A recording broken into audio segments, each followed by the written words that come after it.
Sino ka? Bakit ka nandito? Hindi kayo dapat narito. Umalis na kayo sa lugar nito bago pa mahuli ang lahat. Anong ibig sabihin nito pare? Bakit mo ito nagawa sa amin? Tinuring ka namin na mahigit pa sa kaibigan pero bakit? Patawarin niyo ako pare. Umalis na kayo sa lugar nito at huwag ka nang babalik pa. Salamat sa panahon na nakasama ko kayo. Hindi. Bumalik ka rito, Danny. Danny!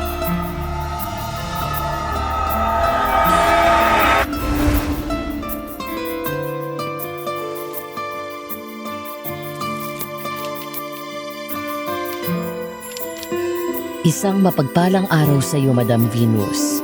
Tawagin niyo na lamang ako sa pangalang Amelia. Hindi ko ito tunay na pangalan. Maging ang mga lugar na babanggitin ko, para na rin sa pribadong dahilan. Isa din po akong masugi din yung tagapakinig. Kaya naisipan ko na ikwento ang aking naging karanasan noong minsang dumalo kami sa isang albularyo sa Visayas. Third year college ako nang mangyari ang nakakakilabot na karanasan kong ito kasama ang kaibigan kong si Rohan. Nagkaroon kami ng thesis noon para sa gagawin naming pananaliksik patungkol sa mga halamang gamot. Nagkataon din na isa palang albularyo ang ama sa isa pa naming kaibigan na tawagin na lang natin sa pangalang Danny. Inimbita kami ni Danny sa kanilang lugar sa Visayas. Maliban pa sa aming gagawing pananaliksik, ibinida din kasi nito na maraming umanong mga magagandang lugar na pwede naming puntahan. Kaya hindi na kami nagdalawang isip pa na bumisita sa kanilang lugar. Pero ang hindi namin alam, ito pala ang maglalagay sa amin sa matinding kapahamakan na mapasa hanggang ngayon ay hindi ko pa rin makakalimutan.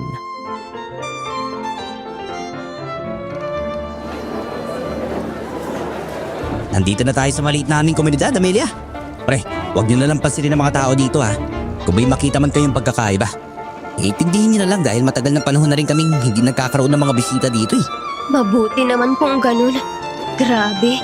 Bakit hindi mo naman sinabi kaagad na kailangan pa pala nating umakyat ng bundok bago marating ang bahay niyo, Danny? Pasensya na ha. Nakalimutan ko ng banggitin. O pre, kanina ka patahimik dyan ha. Okay ka lang ba? Okay lang pre. Tara na. Ay, ni bahay namin oh. Papalubog na rin ng araw kaya kailangan natin makapasok sa bahay.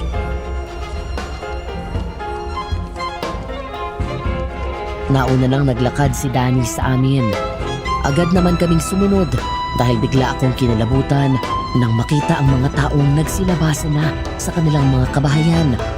At pinagmamasdan kami habang may matamis na ngiti sa mga labi. Hindi ko tuloy matukoy kung natutuwa ba sila sa pagdating namin o may iba pang kahulugan ang mga ngiting yun.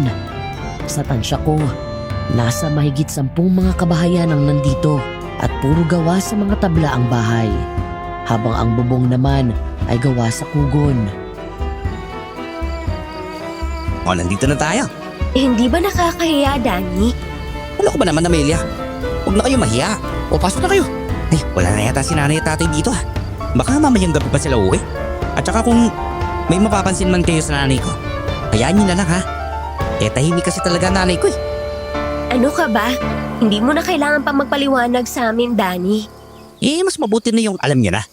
Eh, baka kasi bigla kayo mag-isip ng kung ano-ano eh. Napapailing na lang ako at kaagad na rin kaming pumasok sa loob ng bahay ng kaibigan namin. Hindi naman ito kalakihan at gawa din sa maninipis na tabla. Pero hindi doon napukaw ang atensyon ko, kung hindi doon sa mga taong nasa labas ng bahay na nakasunod pala sa amin habang may nakakalokong ngiti pa rin sa mga labi. Iyaan niyo na sila. Isara niyo na lang ang pintuan. Sumunod kayo sa akin, sa kwarto. Para makapagpahinga na kayo. Nasaan na pala yung mga magulang mo? Ah, baka may ginamot pare. Alam niyo naman, naalbularyo sila, hindi ba? Eh kapag kasi hindi makakalakad ang kanilang mga ginamot, sila mismo ang dadayo sa bahay. Ganun ba? Siguro bukas pwede na nating simulan ang pananaliksik natin, ano? Oo, bukas na tayo magsimula. Eh sa ngayon, dito na muna kayo. Magluluto lang ako ng kakainin natin ha. Mamaya na kaya, Danny. Pagod ka pa eh. Tutulungan na lang kita mamaya kapag nakapagpahinga na tayo. Ay sus, wag na Amelia. Ako na bahala rito. Sanay ako maglakad ng ganito kaya wag mo na akong isipin pa. Basta magpahinga muna kayo dyan. Ako nang bahala rito. Lumabas na nga si Danny sa kwarto Naiwan kaming dalawa ni Rohan sa loob habang pasimpleng nagkatinginan. May napapansin ka ba? Mali, hinaamoy ka bang kakaiba? Isa din yan sa napapansin ko, Rohan. Pangalawa yung amoy na nalalanghap ko kanina pagpasok natin. Para bang nakalanghap ako ng nabubulok na karne. Dumagdag pa yung mga tao sa labas na sumunod sa atin. Nakakatakot sila. Para bang ang creepy ng mga ngiti nila. Ay, saka na natin pag-usapan ng tungkol kay Amelia. Magpahinga na muna tayo dahil pagod na rin ako. Okay, ikaw ang bahala. Grabe, ang layo ng lugar na to. Agad nga akong sumalampak sa mismong sahig. Malinis naman, kaya nakahinga ako ng maluwang. Habang si Rohan naman ay umupo sa tabi ko habang pinapaypayan niya ako gamit ang panyo na hawak niya. Walang namamagitan sa aming dalawa. Matalik lang talaga kaming magkaibigan simula pa lang pagkabata. Gwapo ito at habulin ng mga chicks. May kaya din kung tutuusin. Pero ang hindi ko lang maintindihan ay kung bakit hindi man lang ito nagkaka-girlfriend. Nakapagpahinga na ba kayo? Tapos ako magluto. Ay nga pala ha, pasensya na kung malata yung matinong ulam ngayon. Sardinas lang to eh. Bukas na lang tayo babawi. Kumakain naman siguro kayo ng dilata no? Ano ka ba naman, Danny? Walang problema sa akin basta may tuyo, asin at sili lang. Ay nako Hinsa. Isa din yan sa problema. Abay naubusan ng kasin. Kaya nga hindi na ako nagluluto ng ulam eh. Okay lang, Danny. Ano ka ba? Huwag mo nang problemahin pa ang tungkol dyan. Upo na, Rohan. Oo nga pala, hindi ba nakakaya sa magulang mo pare? Hindi yon. Mas natutuwa pa nga sila panigurado dahil nagdala ako ng pasalubong eh. Natahimik ako doon dahil sa sinabi ni Danny. Nilingon ko si Rohan na ngayon nakakulot noon na rin habang nakatitig sa kaibigan namin. Hindi ko alam kung bakit ako kinakabahan sa sinabi ni Danny. Dahil sa pagkakaalam ko, wala naman kaming dalang pasalubong para sa mga magulang niya. Ang sinabi kasi nito ay hindi mahilig sa pasalubong ang mga magulang niya. Kaya hindi na kami bumili pa ng pasalubong. Nagsimula na nga kaming kumain hanggang sa matapos na. Bumalik din naman kami kaagad sa loob ng kwarto dahil hindi pumayag si Danny na ako ang maghuhugas. Dahil ayaw niya mapagod ako. Mahalaga daw sa katawan ko ang makapagpahinga dahil yun ang importante.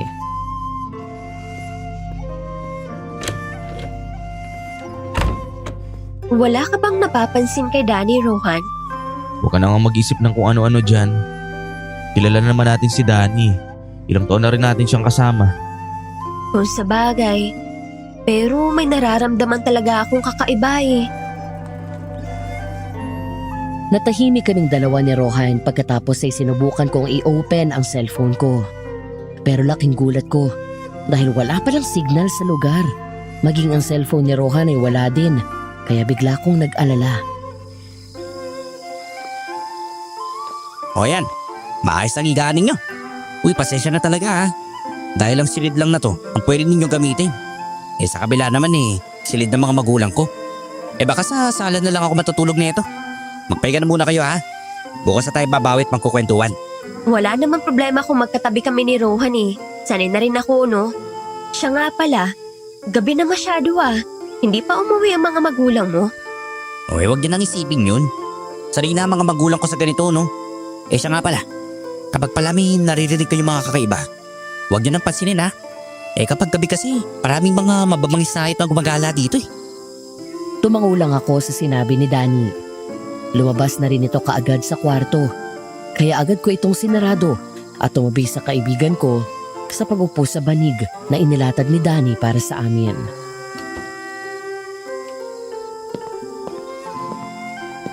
Nilak mo ba yung pinto? Oo naman. Kahit nakikituloy lang tayo, hindi naman pwede na may manood sa atin habang natutulog tayo, ano? Saka ayoko yung bigla-bigla na lang may pumapasok sa silid ko habang natutulog ako. Mabuti naman kung gano'n.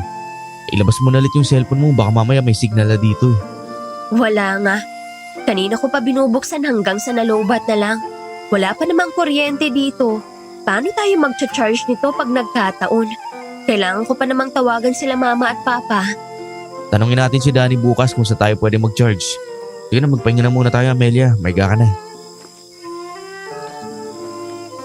Humiga na nga kaagad kami ni Rohan. At dahil na rin siguro sa pagod ay kaagad na kaming nakatulog. Nasa kalagitnaan yun ng gabi na bigla na lang akong magising. Nakarinig kasi ako ng mga kakaibang tunog na nagpapakilabot sa buong sistema ko. Tunog yun ng tila ba mababangis na hayop na umaangil mula sa labas nitong bahay. Pagkatapos nun ay ang sunod kong narinig ang mga bulungan ng mga tao. Rohan, gumising ka. Bakit Amelia? Naantok pa ako. Huwag kang maingay. May naririnig ako sa labas ng bahay. Baka nandito yung mga magulang ni Danny. Matulog ka na ulit. Bukas na lang natin sila kausapin. Hindi yun. May naririnig akong angilan sa labas, Rohan. Nakakatakot. Huwag ka na masyadong mag-isip pa ng kung ano-ano, Amelia. Tinatakot mo lang yung sarili mo eh. Sige na, matulog ka na ulit. Dito lang ako sa tabi mo. Baka yan yung sinasabi ni Danny na mababangis na hayop. Malalim na yung gabi kaya matulog na tayo. Niyakap nga ako ng mahigpit ni Rohan hanggang sa muli akong nakatulog. Pero ang hindi ko alam, hindi na pala nakatulog muli si Rohan. Sinabi niya sa akin na nang makatulog daw ako ay dahan-dahan siyang bumangon nang makarinig ng mga mahihinang boses na nag-uusap. Dahan-dahang lumapit si Rohan sa pintuan at marahang dinikit niya ang tenga doon at pinakinggan ang mga boses na nag-uusap sa sala.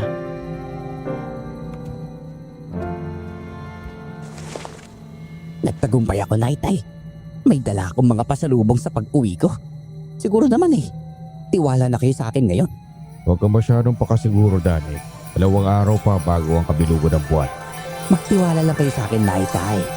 Hindi na makakatakas pa sa atin ang mga alay. Sigurado naman ako na wala pang naging karanasan ng isang yun.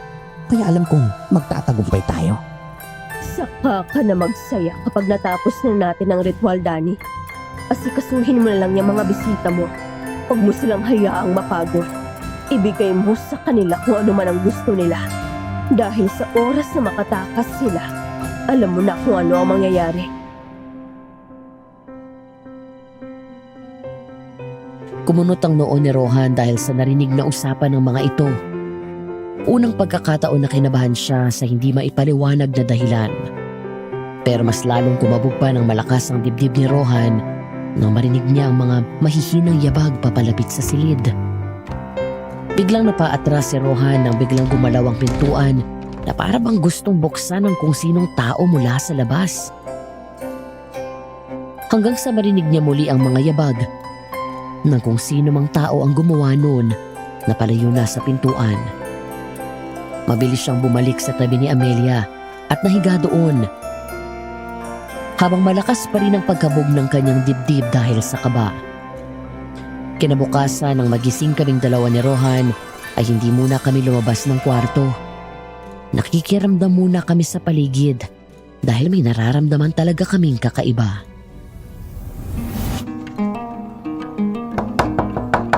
Pre, Amalia! Gising na ba kayo?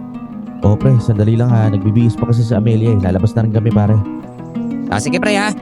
Mamaya pagkatapos natin kumain, ipapasyal ko kayo sa mga magagandang lugar dito. Hindi na kami sumagot pa ni Rohan at agad na inayos ang sarili. Pagkatapos ay agad na kaming lumabas ng silid. Agad kaming dumiretso sa kusina at doon naabutan namin si Danny kasama ang mga magulang nito habang nakaupo na. Agad kaming lumapit sa mga ito at bumati.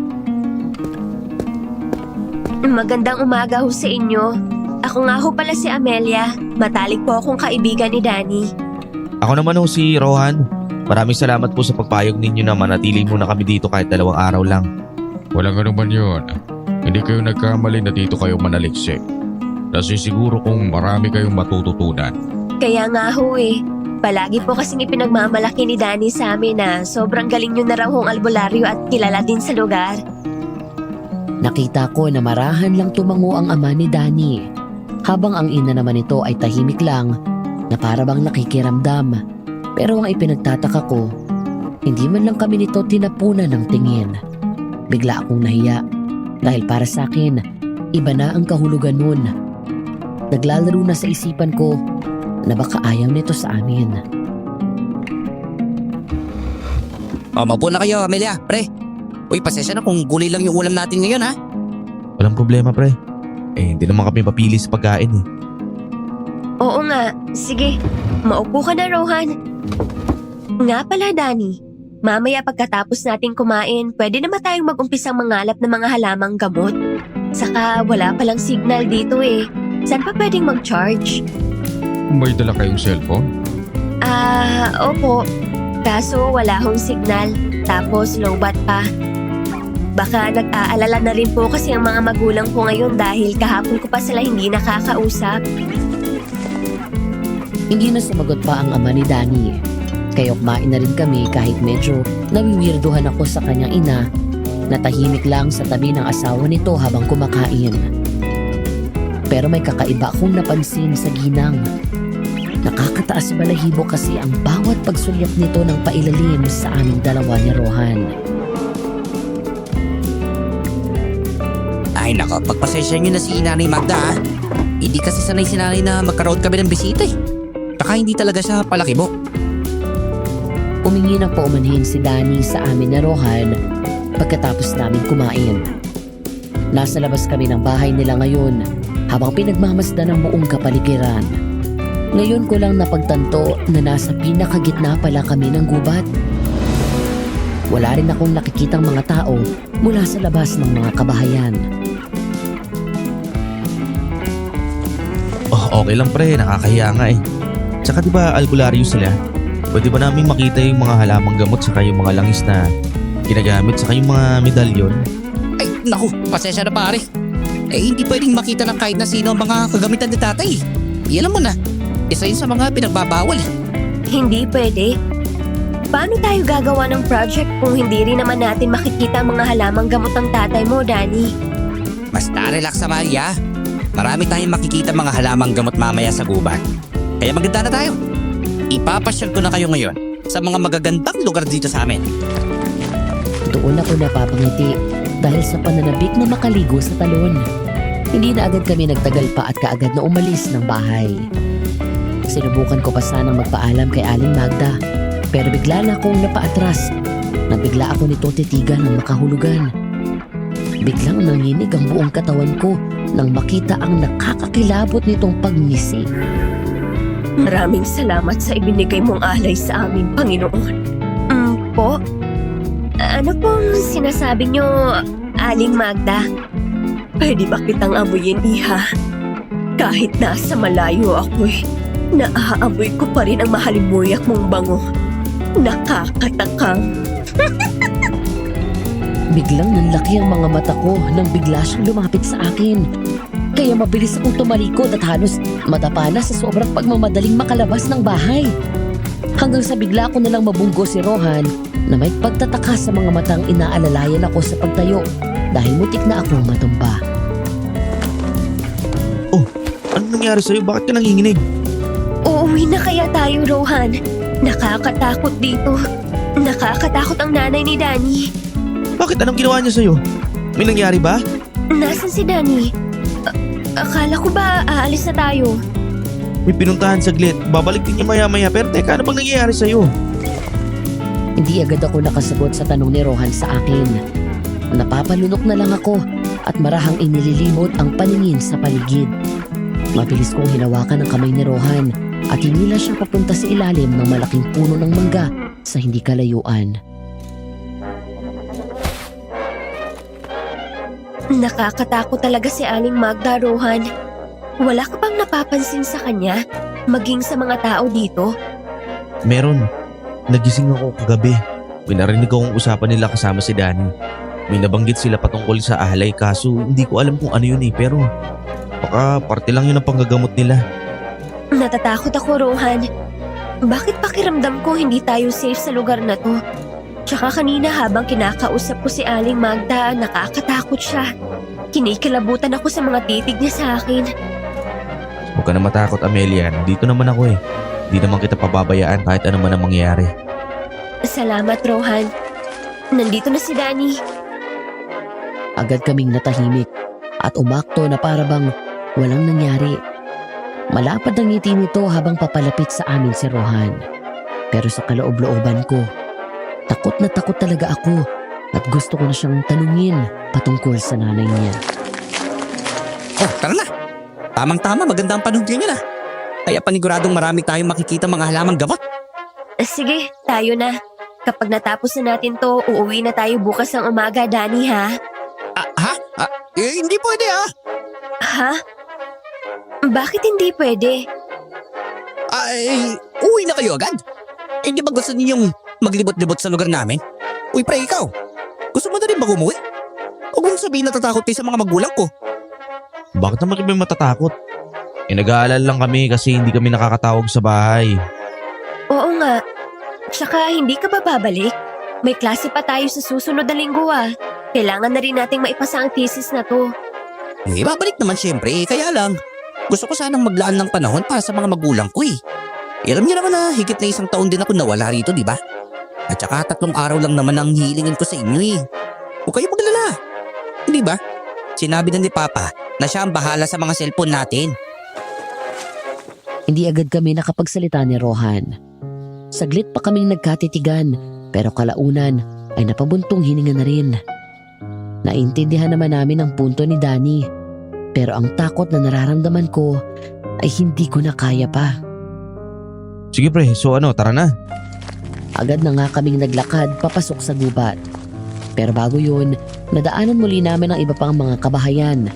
Bigla na namang nabuhay ang takot na nararamdaman ko nang makita ko ang iilang mga tao doon na para bang ngayon lang talaga sila nakakita ng mga tao maliban sa kanila. Nakangiti naman sila habang nakamasid sa amin. Yung iba, nakadungaw pa sa mga bintana habang pilit kaming sinisilip. Kaya hindi ko maiwasan na mapakapit sa braso ni Rohan. Huwag niyo na silang pansinin. Ganito talaga ang mga tao dito. Pero ang totoo, natutuwa talaga sila pag may dumadayo rito. Bakit naman, Danny? Dapat nga matakot pa sila. Dahil paano na lang kaya kung magkaroon kayo ng dayo dito, tapos nagkataon na masama pala? Eh di mapapahama kayo. Hindi niyo kasi naiintindihan pero may iba nga ako. Naniniwala ba kayo sa mga aswang? Aswang? Sa panahon ngayon wala nang maniniwala sa aswang, Danny. Tsaka hindi naman ako naniniwala na nag-i-exist sila eh. Kwento-kwento lang yan para gawing panakot sa mga bata. What if totoo pala sila? Tapos nagkataon na may aswang pala dito. O tama na yan guys, saan ba punta natin? Bakit tayo napadpad dito sa nagtataasang puno? Wala na bang ibang mga kabahayan dito maliban sa mga kapitbahay nyo pre? Wala na pre. Privado kasi ang lugar na to. Walang basta-basta makakapasok dito dahil delikado. Bakit naman delikado? May mga mababangismang hayop dito. Hindi lang yan. May mas ibabangis pa dyan, no? Kaya umiilag ang mga tao sa bundok na to. Isa pa, pagbabayari na namin ang lugar na to eh. Bahagya akong naguguluhan dahil sa pinagsasabi ni Danny. Dumagdag pa ang napapansin ko sa kanyang kakaiba. Pero ipinagwalang bahala ko na yun dahil ang pinagtuunan ko na lang ng pansin ay yung sinabi ni Danny tungkol sa mga aswang. Laking syudad ako kaya hindi ako basta-bastang naniniwala sa mga sabi-sabi. Kahit nakaramdam na ako ng takot ay ipinagpatuloy pa rin namin ang aming paglalakad papasok sa pinakamasukal na gubat. Oh, mag-iingat ka. Maraming makamandag na hayop dito. Baka mamaya makagat ka pa. Oo, ikaw din. Tsaka, Danny, di ba pwede namang mamingwit? Mamingwit na lang kaya tayo para may pang-ulam tayo mamaya pag uwi natin. Uy, pwede naman. Pero hindi tayo nakapagdala ng mga gamit. Bukas na lang siguro, Amelia. Magkakatay na lang ako mamaya ng manok pag uwi natin. Baka kasi wala naman sila tatay pag uwi natin mamaya. Talaga, Danny? Ayos. Hindi kasi ako nabusog kanina. Kasi wala akong nalalasahan sa gulay. Ano ka ba? Unganga mo talaga. Aray naman, malakas yan ha. Totoo naman kasi. Tsaka ako ang magluluto mamaya ha, Danny. Promise, masarap ako magluto. Oo ba? Walang problema. Mamaya, pagbalik natin, bibili ako ng mga pangsahog natin. Bababa ako mamaya sa patag. Pwede bang sumama pre? Ay, wag na pre. Alam niyo naman kung gaano kalayo ang patag, hindi ba? Mapapagod ka lang. Ako na bahala sa lahat. Ako na rin yung bibili sa mga iba niyong pangangailangan. Ako sa bagay. Oo sige, umpisa na nating manghalap ng mga halamang gamot. Yun nga ang ginawa naming tatlo. Maraming mga halamang gamot kaming nakuha. At lahat ng yun ay wala man lang akong ideya kung ano-ano ang mga yun. Pero sinabi ni Danny na kalimitan daw ng mga yun ay siyang ginamit ng mga magulang niya sa panggagamot. Pagkatapos naming mangalap ng mga halamang gamot, ay dinala kami ni Danny sa isang malaking talon.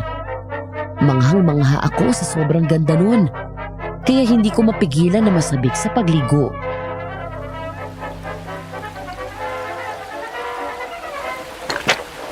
Uy, gusto nyo maligo, di ba? Maligo na kayo. Ako naman, gagala muna. Namimiss ko na kasing mga aso eh. Ay, malay natin. May matsyempo na akong mga hayop dito. Pwede, may pangdagdag na tayo ng ulam bukas. Sasama ako pre. Ay, wag na pre. Walang kasama dito si Amelia. Mag-enjoy na lang kayo dito. Mamaya, pagbalik ko, uuwi naman agad tayo eh. Pero delikado, Danny. Mag-isa ka pa naman. Basta wag niyo na akong isipin, kaya ko sarili ko. Maligo na kayo dyan hanggat magsawa kayo. Dahil paniguradong hindi na mauulit pa to. Sige na pre. Ha? Anong ibig mong sabihin na hindi mauulit, Danny? Ano ka ba naman, Amelia? Natural na hindi na mauulit pa. Dahil babalik na tayo sa syudad sa susunod na araw. Napatungo na lang ako dahil sa sinabi ni Danny. Dahil totoo naman ang mga sinabi nito. Hinayaan na nga namin si Danny sa gusto nitong gawin. Umalis na nga ito at pumasok sa kakahuyan. Maliligo na tayo, Rohan. Ang linaw ng tubig. Ang ganda pa ng lugar. Sige, mauna ka na Amelia. Sisiguraduhin ko lang na walang mabangis na hayop sa paligid natin. O sige, mag-iingat ka ha. Balik ka kaagad. Umalis na nga si Rohan sa harapan ko para maglibot-libot sa buong paligid. Habang ako naman ay hinubad ang suot kong t-shirt. Ayoko namang maligo na may damit dahil hindi ko mafe-feel ang tubig. Pagkatapos kong hubarin ang mga suot kong damit, bigla akong nagulat dahil eksaktong pag-angat ng mukha ko, mumungad sa akin ang isang matangkad na lalaki habang nakatayo mula sa hindi kalayuan.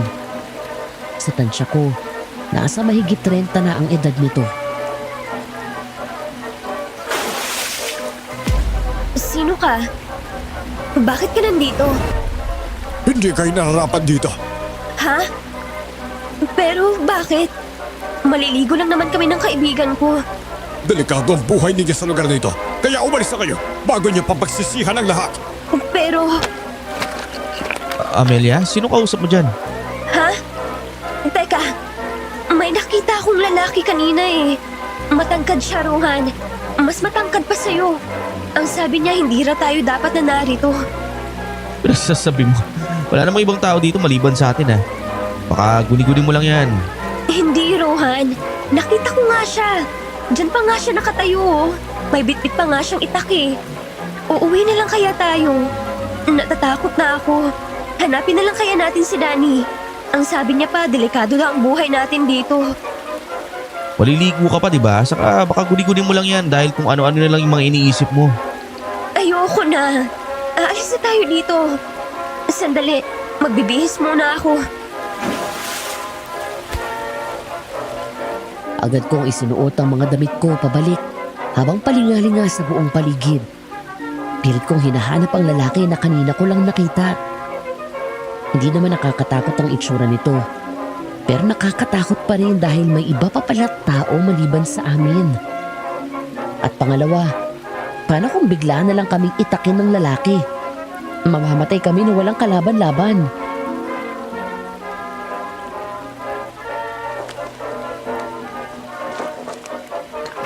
Tapos na ako. Natatandaan mo pa ba ang daan pabalik ng bahay, Rohan? Oo naman, pero kailangan nating hanapin si Danny. Hindi tayo pwedeng umalis nang hindi siya kasama eh. Pero saan naman natin siya hahanapin, Rohan? Hindi naman siguro tayo pwedeng sumigaw dito dahil nakakatakot. Baka mamaya mabati pa tayo ng mga engkanto. Pagkatapos kong sabihin yun ay nagulat kami bigla ni Rohan nang makarinig kami ng mga kakaibang pag-angil. Napakapit ako ng mahigpit sa braso ng kaibigan ko habang nagpalingalinga sa buong paligid. Bigla akong hinila ni Rohan at mabilis naming nilisan ang lugar. Umuwi na tayo. Paniguradong kaya na ni Danny yung sarili niya kasi kabisado naman niya yung lugar na to eh. Bilisan mo Amelia, wala tayong ibang dalang gamit na pwede natin ipanglaban kung sakaling atakihin tayo ng mga mababangis na hayop dito. Lakad takbo ang ginawa namin ni Robin. Hawak-hawak niya ako sa kamay habang sa kabilang kamay niya naman ay bit-bit ang isang supot na naglalaman ng mga halamang gamot na nakalap namin.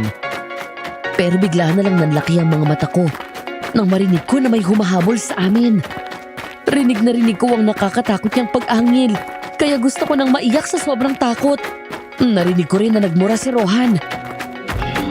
Una ka na Amelia! Takbo lang na takbo! At kahit ano man ang mangyari, wag kang lilingon! Ano? Hindi pwede, Rohan. Halika na. Baka mapahama ka lang. Mas mapapahamak tayong dalawa kapag nagkataon. Sige na, mauna ka na! Nagbabaliw ka na. Halika na, sabi. Malakas ko siyang hinatak sa kamay at nagsimula na akong tumakbo. Kaya wala na siyang ibang nagawa pa kung hindi ang mapatakbo na rin kasunod ko. Takot na takot ako sa mga sandaling yun dahil rinig na rinig ko talaga ang pag-angil ng isang nilalang na para bang asong galit na galit. Nararamdaman ko ang patuloy na pagsunod nito sa amin ng kaibigan ko. Hindi ko na alam kung tama ba yung dinaanan namin ni Rohan. Basta takbo lang kami ng takbo hanggat may daanan. Hanggang sa may narinig kaming mga kalabugan at tunog ng isang aso na nasasaktan. Kaya napahinto kami ni Rohan sa pagtakbo at napalingon sa aming likuran. Aso ba yun, Rohan? Oo, hindi ko alam kung ano nangyari pero may nagilap yung mga mata ko eh. Hindi ako sigurado kung tao ba yun pero mukhang nilabanan niya yung mga asong sumunod sa atin. Diyos ko, salamat naman kung ganun. Tara na, bilisan na natin. Matirik na ang araw. Kailangan na natin makabalik sa bahay. Okay ka lang ba? May masakit ba sa'yo? Oo naman, okay lang ako. Natakot lang talaga ako. Hindi na ako babalik pa dito, Rohan. Uuwi na tayo bukas, please. Hindi ko na kaya kung patatagalin pa natin hanggang sa susunod na araw ang pamamalagi natin sa lugar na to. Maiintindihan din naman siguro tayo ni Danny eh. Huwag kang magalala. Kakausapin ko si Danny mamaya. Teka, nasa na ba yung mga lalaking yun? Hindi ko din alam. Baka hinahanap niya na rin tayo ngayon. Sandali. Parang doon yata tayo banda dumaan kanina. Tama, doon nga. Tara na, bilisan mo Amelia. Nagmamadali kaming tinungo ang daan kung saan naging pamilyar na sa amin. At yun ang binaybay namin hanggang sa makalabas kami ng gubat. Doon na kami nakahinga ng maluwag at mabilis na naglakad hanggang sa marinig namin ang kabahayan. Pre! Amelia! Grabe, kanina ko pa kayo hinahanap ah. Nag-aalala ko sa inyo. Saan ba kayo galing ha? Danny, nandito ka lang pala. Akala ko nasa loob ka pa ng gubat. Kanina pa ako dito eh. Kasi inaabangan ko talaga kayo. Nagdadalawang isip kasi akong pumasok sa gubat eh. Dahil baka magkahanapan na naman tayo. Galing ako sa bahay kaso wala pa kayo kaya bumalik agad ako dito. Ay nako, pasok na nga sana ulit ako sa gubat eh. Pasensya na pare. May umabol kasi sa aming malaking asong gubat eh. Takot na takot si Amelia kaya tumakbo kami palabas ng gubat. Kaso nawala kami kaya natagalan. Ano? Malaking aso ba kamo pre? Ay naku, buti na lang hindi kayo naabutan. Maraming mga mababangis na hayop dyan sa loob. Buti na lang nakatakas kayo. Okay lang ba kayo? Ay ikaw Amelia? Okay lang ako, Danny. Mabuti na matligtas ka. Nag-alala din ako sa iyo eh. Tara na, umuwi na tayo sa bahay. May nahuli nga pala akong mga ligaw na manok kanina. Dalawa din yun, kaya paniguradong masarap ang ulam natin mamaya hanggang bukas. Kahit papano natanggalan ako ng tinik sa dibdib dahil walang nangyari sa amin. Pero ang kabang nararamdaman ko ay hindi pa rin humuhupa. Naramdaman ko ang kamay ni Rohan na marahang pinisil ang kamay ko. Hindi ko na namalayan na nakahawak na pala siya sa kamay ko. Huwag mo na silang tingnan para hindi ka na matakot. Hindi ko maiwasan eh. Tingnan mo nga sila. Hindi nila tayo tinatantanan sa pagtitig hanggat hindi tayo nawawala sa paningin nila. Hayaan mo na sila Amelia. Total, aalis din naman tayo dito bukas o kaya sa Makalaway. Pasok kayo. Huwag kayong lalabas ha, at magpupunta lang kung saan. Alam niyo naman na hindi kayo kabisado ng mga tao dito eh. Bababa lang ako sa patag. Mga 2 oras din akong mawawala. Bili ka ng mga pangsahog ha. Balik ka din kaagad. Oo naman. Tsaka baka mauna nang umuwi sila tatay. At tulad nga nasabi ko, hayaan nyo na kung ano mang mapapansin niya sa kanila ha. Tumangulang kami ni Rohan. Pagkatapos ay umalis na nga si Danny sa bahay. Naiwan kaming dalawa habang umupo ng tahimik sa upuang yari sa kawayan. Anong gagawin natin, Rohan? Sigurado ka bang albularyo talaga ang mga magulang ni Danny? Nakapagtataka kasi kung bakit wala man lang tayong nakikitang kagamitan sa panggagamot. Pinagbabawal nga, di ba? Huwag ka na kasi makulit, Amelia. Bakit ka ba nagagalit dyan, ha? Hindi ka man lang ba nag-aalala? Paano kung... Bigla akong napahinto sa pagsasalita nang bigla na lang kaming makarinig ng isang boses ng matandang babae mula sa labas ng pintuan na para bang tinatawag ang pangalan ni Aling Magda. Napatayo kami kaagad ni Rohan at mabilis na lumapit sa pintuan at dinungaw ang tao sa hagdanan. Pero kamuntika na ako mapasigaw nang biglang bumulaga sa amin ang isang matandang babae na sabog ang buhok habang nakangisi sa amin.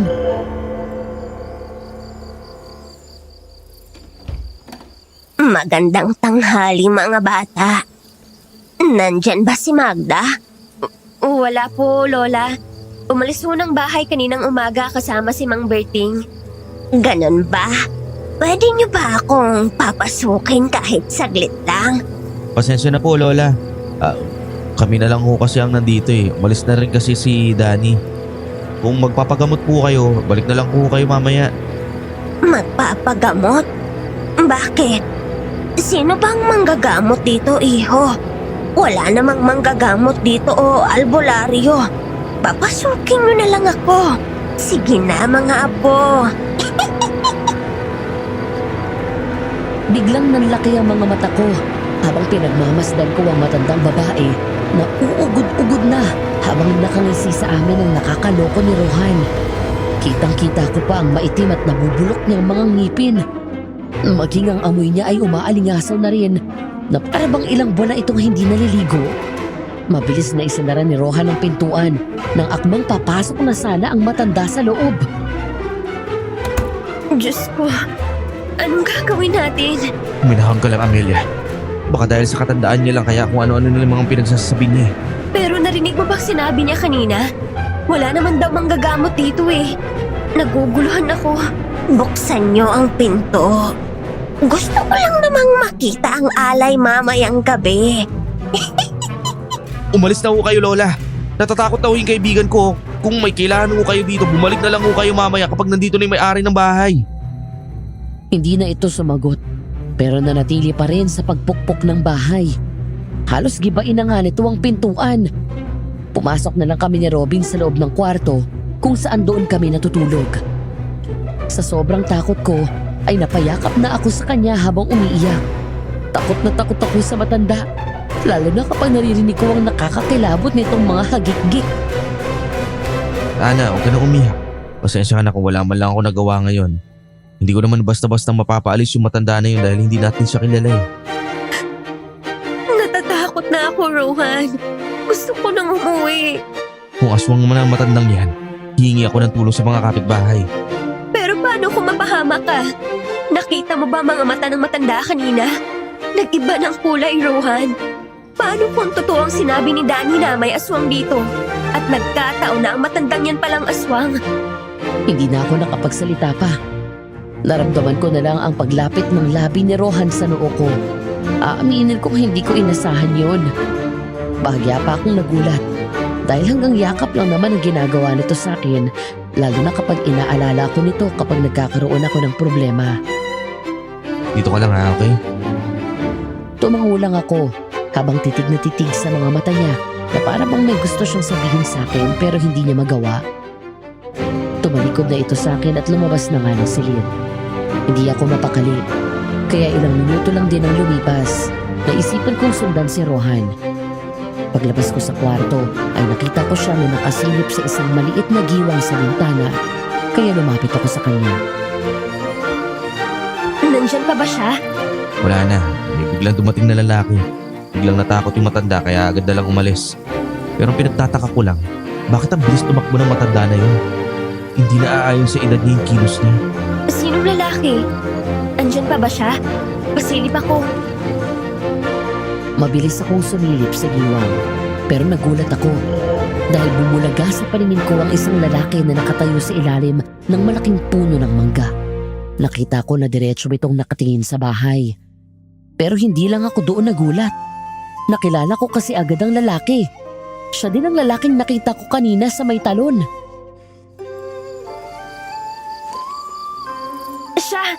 Siya ang lalaki nakita ko kanina sa talon, Rohan.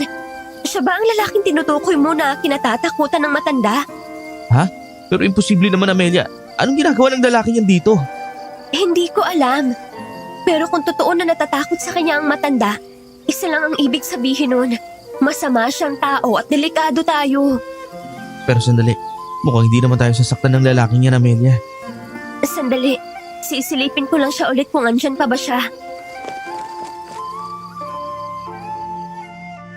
Agad akong sumilip sa labas. Pero nagulat ako dahil hindi ko na mahagilap ang lalaking yun. Mabilis akong lumapit sa pintuan at binuksan iyon. Tirik naman ang araw kaya okay lang. Pero gayon na lang ang pagkagulat ko dahil biglang bumulaga sa amin ang lalaki na nakatayo na sa mismong pintuan. Sino ka?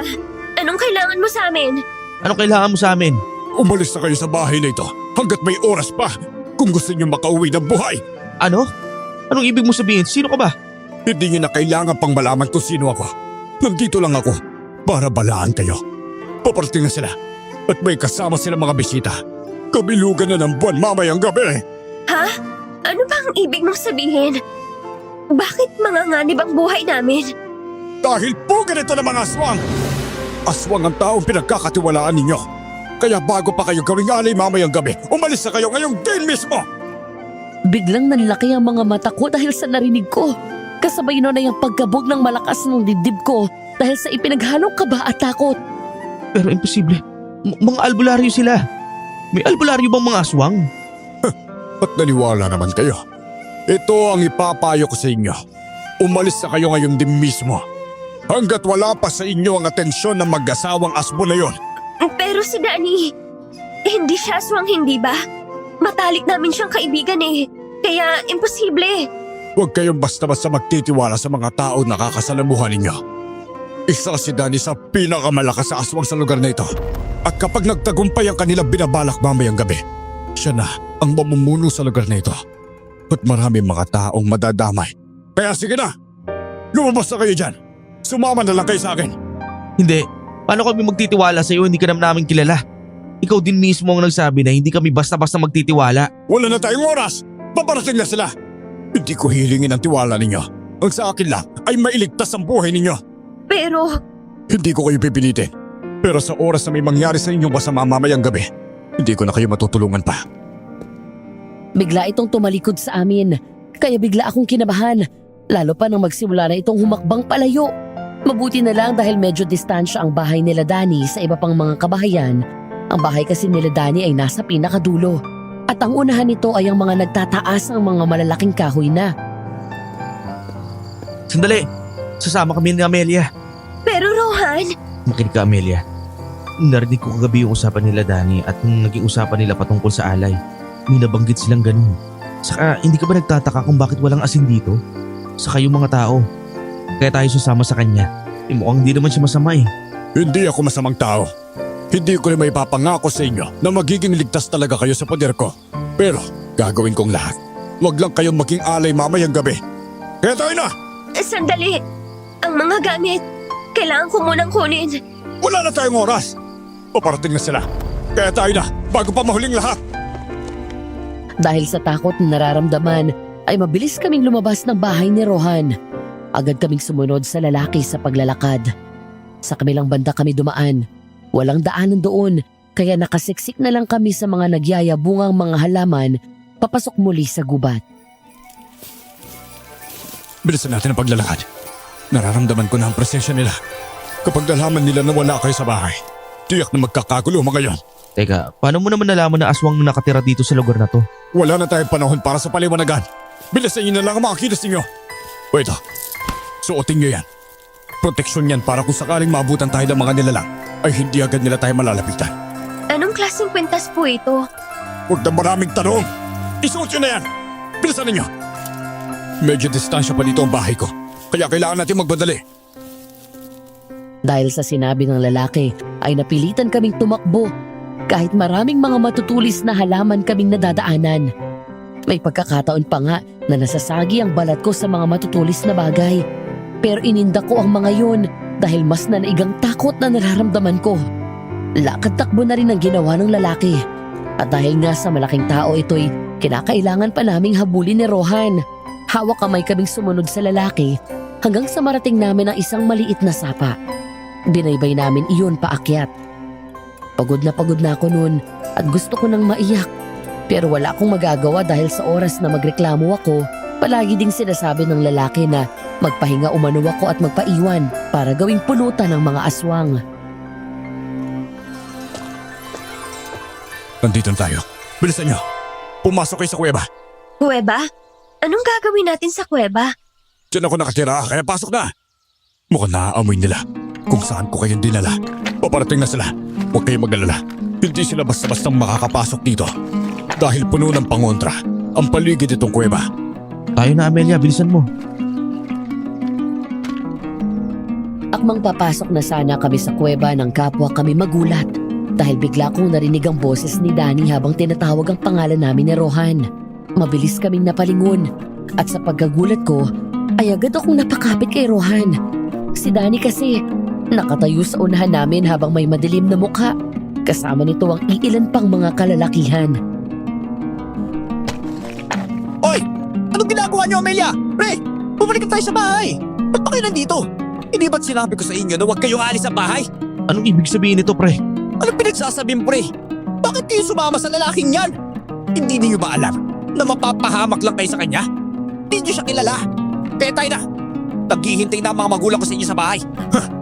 Hindi mo na makukuha pa sa akin ang dalawang ito, Danny. Tama ng kalimonyohan ninyo. Ilang taon na ako nananahimik dahil ayaw ko ng gulo. Kahit malaki ang atraso niyo sa akin. Pero sa puntong ito, hindi na ako mananahimik at basta-basta na lang manonood sa tuwing mambibiktima kayo ng mga bilhel upang gawing alay taon-taon. Sa tingin mo ba, may pakialam ako kung ayaw mo silang ibigay sa akin ngayon? Kaya ko silang kunin na hindi na kailangan ng permiso mo. Yon ay kung makukuha mo sila sa kamay ko. Halika, lumapit ka sa amin. Tingnan natin kung hanggang saan ang tapang mo bilang aswang. Halos nanlumo ako dahil sa sobrang takot habang pinagmamasdan ko ang kaibigan si Dan. Kahit sa panaginip ay hindi ko inaakala na isa pala talaga itong aswang. Napasigaw ako sa pagkagulat at takot nang bigla siyang umangil na para bang isang asong galit na galit. At doon ko nasaksihan ang totoong pagkatao niya nang makita ko ang napakapangit nitong itsura. Nakakatakot, nakakakilabot. Bigla itong dumapa sa lupa at akmang lulundagan kami. Kaya napasigaw ako at napayakap ng mahigpit kay Rohan. Pero nahagip ng mga mata ko ang lalaking nagligtas sa amin nang bahagya nitong itinaas ang kamay at bumigas ng mga katagang hindi ko maiintindihan. Ang kasunod kong narinig ay ang malakas na paghihiyaw ni Danny at ng iba pa nitong mga kasamahan. Isang iglap lang ay bigla na lang nagsinundagan ang mga ito papalayo sa amin. Doon ako napaluhod sa lupa habang umiiyak dahil sa takot. Buhatin mo na yung kasama mo. Kailangan natin makapasok sa loob ng kuweba. Hapon na, kaya delikado tayo rito. Paano nangyaring isang aswang palang kaibigan natin, Rohan? Hindi ko alam. Kaya huminahon ka na muna dyan. Tayo na, kailangan na natin pumasok sa loob. Mauna na kayo. Dahil kailangan ko pang isarado ng mabuti ang kuweba. Maraming salamat. Sumunod ka kagad sa amin, ha? Oo, susunod ako. Isasara ko lang itong bato. Baybayin niyo lang ang daan hanggang sa makarating kayo sa pinakagitna nitong kuweba. Nandoon ang lahat ng mga kagamitan ninyo. Doon muna kayo. Nakita kong tinunguan lang ni Rohan ang lalaki. Pagkatapos ay nagsimula na itong maglakad habang kalong-kalong ako. Naawa naman ako sa kanya, kaya bumaba na ako at naglakad. Anong gagawin natin, Rohan? Paano tayo makakaalis sa lugar na to? Pakausapin natin siya mamaya. Tatanungin natin kung pwede pa tayo makaalis sa lugar na to. Hayop na, Danny. Aswang palang walang hiya. Pinapaniwala pa tayo na isa siyang mabait na kaibigan. Albularyo pala, ha? Buti na lang nakaalis tayo agad. Dahil kung hindi, paniguradong wala na tayong pag-asa makabalik ng buhay sa syudad. Binilisan na namin ang aming paglalakad hanggang sa marating namin ang sinabi ng lalaki kanina. Agad kong iginala ang aking paningin at namangha sa mga kagamitan na aking nakita sa buong paligid. Mga lamesang bato at mga upuang bato ang naroroon. Sakto din sa kagamitan gaya ng mga kaldero, kalan at termos. At sa kabila naman, naaninag namin ni Rohan ang isang maliit na mesa na puno ng mga maliliit na bote at naglalaman ng mga langis. Ano yan, Rohan? Bakit may mga langis dito? Teka, hindi kaya ang lalaking yun ang totoong albularyo? Pero, imposible, Rohan. Hindi ako albularyo. May alam lang ako sa panggagamot dahil isang albularyo ang ina ko. Sa kanya ko natutunan ng mga bagay dito. Kung ganun, ano ka po ba? Tsaka, ano pong pangalan niyo, kuya? Ako si Nolan. Nag-iisa na lang ako sa buhay. Dito na ako nakatira simula pa ng pagkabata. Isa akong antingero. Ako ang sumunod sa yapak ng tatay ko nang mamatay siya. Antingero? Teka, ano naman yun? Maupo muna kayo. Magpahingan muna tayo dahil gagamutin ko lang ang masugat ninyo. Dahil sa sinabi ni Kuya Nolan ay napatingin ako sa aking katawan. Doon ko napagtanto na marami nga akong mga sugat na natamo sa braso, maging sa binti ko. Maging si Rohan ay nagtamo din ng mga sugat sa braso. Ang antingero ay siyang lumalaban sa mga aswang, lalo na sa espiritual na pamamaraan. Kaya namin silang labanan dahil may mga orasyon kaming alam na siyang kinatatakutan ng mga nilalang sa dilim. Totoo po ba talaga ang mga ganyan, Kuya Nolan? Hindi ba't nasaksiyan niyo kanina na may mga aswang na nabubuhay dito sa mundo?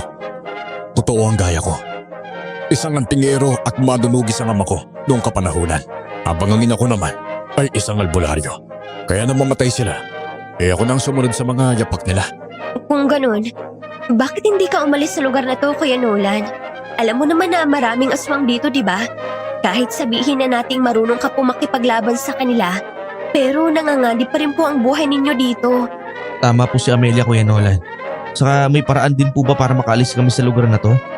Matutulungan niyo po bang makauwi kami sa amin? Matutulungan ko kayo. Basta sundin niyo lang ang inuutos ko sa inyo. Sa ngayon dumito na muna kayo. Palalampasin natin ang gabing ito. Tiyak na hindi sila magtatagumpay sa gagawin nilang ritual mamaya. Dahil nandito na kayo sa poder ko. Maraming salamat po sa pagtulong niyo sa amin, Kuya Nolan. Siguro kung hindi pa kayo dumating, tsak na hindi ko na makikita pang mga magulang ko.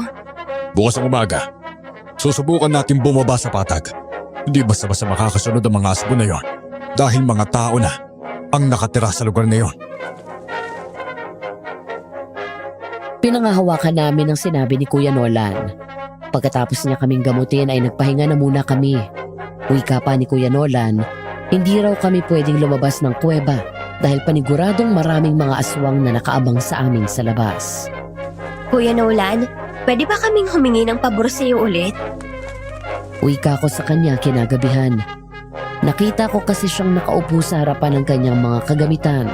Kaya naisip ko na paano kaya kung siya na lang ang tanungin ko patungkol sa mga halamang gamot. Total, nandito naman din kami. Lubos-lubusin na lang din dahil ito naman talaga ang dahilan kung bakit kami narito. Umupo ako sa tabi ni Kuya Nolan habang pinagmamasdan ang ginagawa niya. Naglalagay siya ng kung anumang klaseng mga halaman sa maliit na bote na naglalaman ng mga langis. Bakit gasing ka pa dyan? Ang totoo, kaya kami napadpad dito dahil may ginagawa kaming pananaliksik patungkol sa aming thesis. Kailangan namin pag-aralan ng mga halamang gamot. Nagkataon naman na sinabi ni Danny sa amin na albularyo daw ang kanyang ama. Kaya kami sumama sa kanya dito. Pero wala tayong mga gamit dito. Bukas na lang kapag nasa patag na tayo. Pero, paano po kami makakauwi ng syudad? Naiwan po sa bahay ni Danny ang mga gamit namin. Pati cellphone namin ni Rohan kinuha ng tatay niya. Ganun ba? Huwag kayong mag-alala. Ako na bahala dyan. Maliit pa naman akong ipon dito . Tamang-tama din naman siguro ito na makauwi na kayo ng syudad. Dahil sa tuwa ko ay bigla ko na lang nayakap si Kuya Nolan. Naramdaman ko ang pagkagulat niya sa ginawa ko. Pero anong magagawa ko kung natutuwa lang ako dahil sa kabutihang taglay niya sa amin. Kalaunan din ay napangiti ako ng hilaw at dahan-dahan siyang binitawan. Pasensya po, kuya. Natutuwa lang po talaga ako. Maraming salamat po in advance. Ay walang problema sa akin. Ay sige na, patulog ka na doon. Magbabantay lang ako dito. Dahil baka maglakas loob ang mga aspo na yun napasukin ang teritoryo ko. Opo, kuya. Kayo rin po. Magpahinga din kayo. Babalik na ako sa kaibigan ko. Ngumiti lang si Kuya Nolan sa akin at bahagyang tumango. Ako naman ay bumalik sa isang maliit na silid na gawa rin sa bato. Pero nagulat ako dahil naabutan ko doon si Rohan na nakaupo sa isang tila na nakalatag na bato. Seryoso lang ang mukha nito habang may malalim na iniisip. Kaya nilapitan ko siya at tinabihan. Okay ka lang ba? Bakit ka nagising? Anong ginagawa mo sa labas? Nagising kasi ako bigla eh. Tapos nakita ko si Kuya Nolan sa labas habang inayos sa mga gamit niya sa panggagamot. Humingi na rin ako sa kanya ng pabor na kung maaari, siya na lang ang magturo sa atin sa gagawin nating thesis. Pumayag siya, Rohan. Mukhang masaya ka nga eh. Aba, syempre naman. Ito kayang dahilan kaya tayo narito. Tsaka ang sabi niya pa, bibigyan niya raw tayo ng pamasahe kapag nakarating na tayo ng patag bukas. Ang bait niya, di ba, Rohan? Double points yun sa akin dahil mabait na. Gwapo pa. Gusto mo nga siya. Oo, crush ko nga siya eh. Pwede doon ka na sa kanya. Teka nga lang, galit ka ba? Hindi, ba't naman ako magagalit? Galit ka eh. Naiinis pa nga oh. Selos ka no? Ewan ko sa'yo. Alam mo, hindi ko alam pero ang manhid mo. Doon ka na lang sa crush mo. Yakapin mo siya hanggat gusto mo. Dahil sa narinig ko ay bigla kong napahagalpak ng tawa dahil sa nakikita kong itsura ng kaibigan ko. Nakangusok kasi ito kaya nilapitan ko siya at niyakap. Ay sus, nagsiselos ng kaibigan ko eh. Di yakapin din kita. Problema ba yon? Nakakainis ka kaya, alam mo ba yon? Ang manhid-manhid mo, Amelia. Anong pinagsasabi mo, Rohan? Bigla akong kinabahan nang biglang humarap sa akin si Rohan. Malakas na kumabog ang dibdib ko dahil bigla itong tumitig sa mga mata ko na puno ng emosyon. Kasabay nun ay ang pagsapo nito sa magkabilang pisngi ko at pinaharap sa kanyang mukha. Gaano ka ba kamanhid para malaman mo na nagsiselos ako? Nakikita ko kung paano mo yakapin si Kuya Nolan. Oo na, nagsiselos ako, Amelia. Gustong gusto kitang hilahin papalayo sa kanya. Ayaw kong makita na may kayakap ka ang ibang lalaki maliban sa akin. Naiintindihan mo ba ako? Napanganga ako dahil sa narinig ko. Hindi ko inaasahan na sasabihin yun sa akin ni Rohan. Ang lalaking lihim ko ring tinatanaw mula sa malayo. Ang lalaking siyang minahal ko simula pa lang sa pagkabata namin. Ayoko lang umamin sa kanya ng totoo dahil natatakot ako na baka lalayo ang loob niya sa akin.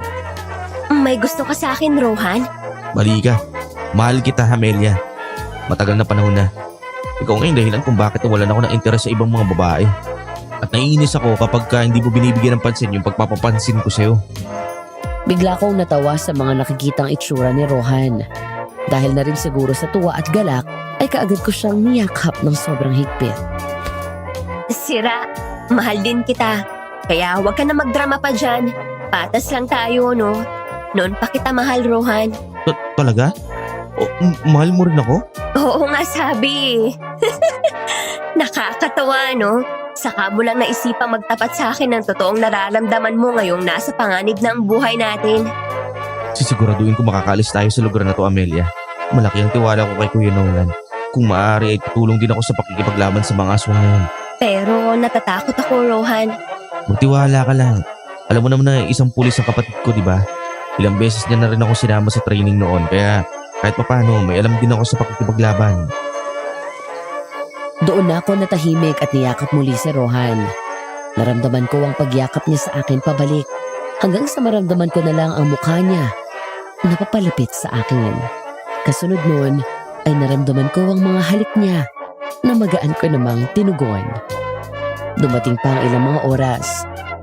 Kapwa na kami nakahiga ni Rohan habang nakaunan ako sa braso niya.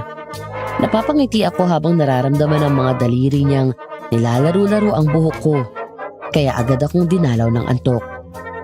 Hanggang sa nagising na lang ako bigla na wala na pala si Rohan sa tabi ko. Bigla akong ginapangan ng matinding takot sa dibdib. Kaya agad akong bumangon at hinanap si Rohan. Pero paglabas ko, ay nakita ko silang dalawa ni Kuya Nolan habang naghahanda ng mga kagamitan. Kaya lumapit ako sa kanila. Anong oras na? Bakit gising pa kayo? Gising ka na pala. Gutom ka na ba? May niluto kaming kamote dyan. Kumain ka muna ha. Madaling araw na kaya alis na rin tayo sa ilang minuto. Kumain ka na muna, Amelia. Humigop ka na rin ng kape para mainitan ang sikmura mo. Kailangan natin ng lakas mamaya dahil paniguradong makakasagupa natin ang mga asmo. Kayo po ba tapos nang kumain? Tapos na kami. Sige na, kumain ka na doon. Alis na rin tayo. Tumangulang ako at agad na lumapit sa maliit na mesang malapad na gawa sa bato. May nakapatong doon na ilang kamote. May takuri rin, kaya agad akong nagsali ng kape sa baso at nagsimula ng kumain. Pagkatapos kong kumain ay lumapit na ako sa kanila at doon pinahubad ni Kuya Nola ng kwintas na ipinasuot niya sa akin, na ang tawag pala doon ay isang medalyon. Nakita ko na dinasalan niya ito. Pagkatapos ay binalik din ito sa akin at pinasuot. Ito ang gamitin mo, Amelia. Buntot pagi yan. Kung sakaling may sumugod sa iyong aswang, hampasin mo lang gamit yan. Ay sa'yo naman, Rohan. Gamitin mo ang isang itak na to. May dasal yan. Kaya paniguradong mamamatay ang kung sino mang aswang na masusugatan niya. Dahil nilagyan ko na yan ng lasang kanina. Salamat Kuya Nolan. Alis na ba tayo?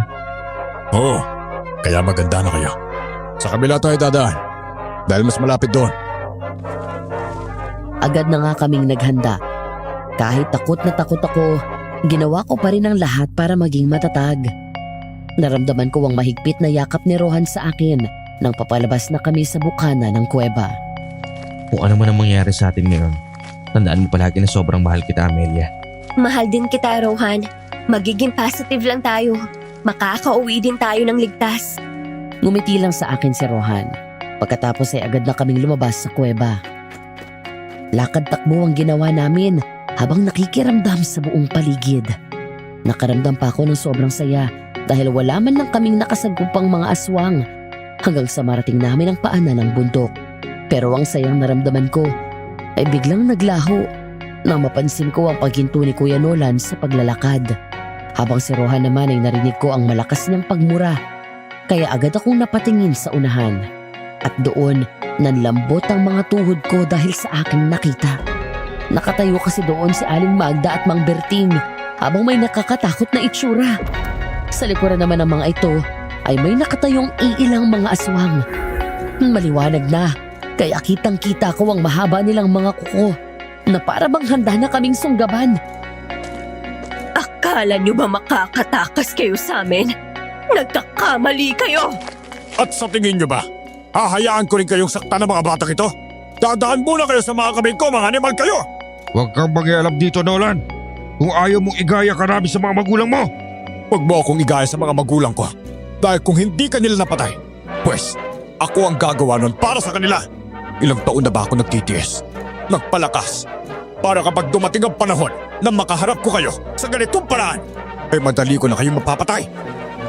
Biglang nanlaki ang mga mata ko nang makita ang biglang pagsugod ng mga magulang ni Danny papunta sa gawin namin. Agad akong hinila ni Rohan para protektahan. Habang si Kuya Nolan naman ay naghanda sa ginawang pagsugod ng mag-asawang aswang. Huwag kang lalayo sa akin, Amelia. Oo, Diyos ko. Rohan, may aswang sa likuran natin. Tumapa ka! Akin ang buntot pagi, Amelia! Agad nga akong dumapa sa lupa habang ang bitbit ko namang buntot pagi ay kinuha ni Rohan sa kamay ko. Kitang-kita ko kung paano hatawin ni Rohan ang aswang sa bitbit nitong itak. Halos masuka ako dahil sa nakita kong malaking sugat sa katawan ng aswang nang tumama sa tiyan nito. Kitang-kita ko pa kung paano bumulwak ang mga laman loob ng aswang, kaya naiiyak na ako sa sobrang takot. Ipinikit ko na lang ang mga mata ko habang pinakikinggan ang mga kalabugan at angilan sa buong paligid ko. Iyak lang ako ng iyak hanggang sa huminto na ang ingay. Pero laking gulat ko nang marinig ko ang boses ni Danny. Kaya mabilis akong bumangon at hinanap siya ng mga mata ko. Pre, patawarin niyo ako. Hindi ko intensyon na dalhin kayo rito. O ito na yung mga gamit ninyo. Sinadya ko talagang dalhin yan dahil alam ko nandyan ang pera ninyo eh. Amelia, I'm sorry. Hindi ko sinasadya. Patawad pa eh. Paano mo nagawa to sa amin, pre?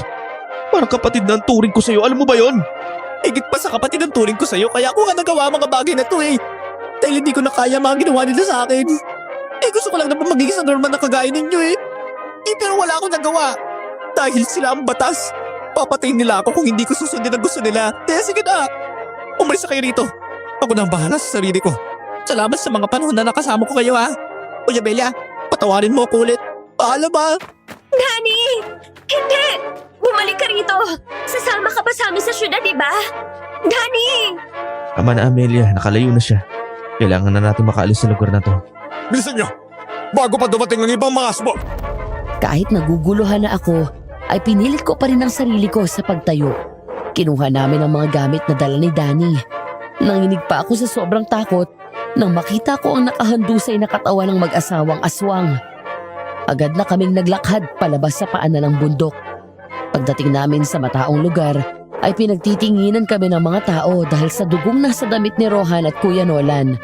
Maraming nag-usisa sa amin kung anong nangyari. Si Kuya Nolan na ang nagpapaliwanag sa mga ito. At doon ko lang napagtanto. Nakilala pala si Kuya Nolan sa patag. Agad kaming nagbihis kahit wala na ako sa sarili ko dahil ang isipan ko ay lumilipad kay Danny. Gusto kong maiyak pero walang luha na gustong lumabas sa mga mata ko. O ito na yung impormasyon na gusto niyo malaman. Mag-iingat kayo sa biyahe ha. At pakiusap, wag na kayong babalik pa sa lugar na ito. Maraming salamat po, Kuya Nolan. Tatanawin po namin ni Amelia na malaking utang na loob ito. Masaya ako na ligtas na kayo. Mamumuhay sana kayo na matiwasay. At huwag kayong magpasalamat sa akin ha. Doon kayong magpasalamat sa kaibigan ninyo. O sige na, mag-iingat na kayo. Sa huling pagkakataon ay niyakap ko si Kuya Nolan bago kami sumakay ng bus. At nang magsimula ng umandar ang bus, hindi ko sinasadyang mapatingin sa labas ng bintana. At doon ako natigilan nang makita ko si Danny na nakatayo habang may malungkot na mga matang nakatingin sa amin. Kumakaway ito at bumigkas ng kapatawaran. Doon ako napahugulgol ng iyak sa bisig ni Rohan. Lalo pa nang malaman ko ang totoo na si Danny pala ang pumatay sa sarili niyang mga magulang para mailigtas kami. Iyon kasi ang kwento sa akin ni Rohan. Noong nangyari kasi ang labanan, bigla na lang sumulpot si Danny at ito mismo ang pumaslang sa mga magulang nito. Ligtas po kaming nakauwi sa amin at sa ngayon po ay kasal na kami ni Rohan at may 3 mga anak na. At patungkol naman kay Danny, wala na kaming balita pa sa kanya hanggang ngayon. At kung may pagkakataon man na makita ko siyang muli, patatawarin ko siya at pasasalamatan dahil sa ginawa niyang pagtulong sa amin. Maging si Kuya Nolan na siyang tumulong sa amin ay wala na rin kaming balita. Hanggang dito na lang po ang aking kwento. Maraming salamat po sa pakikinig. Nagmamahal, Amelia.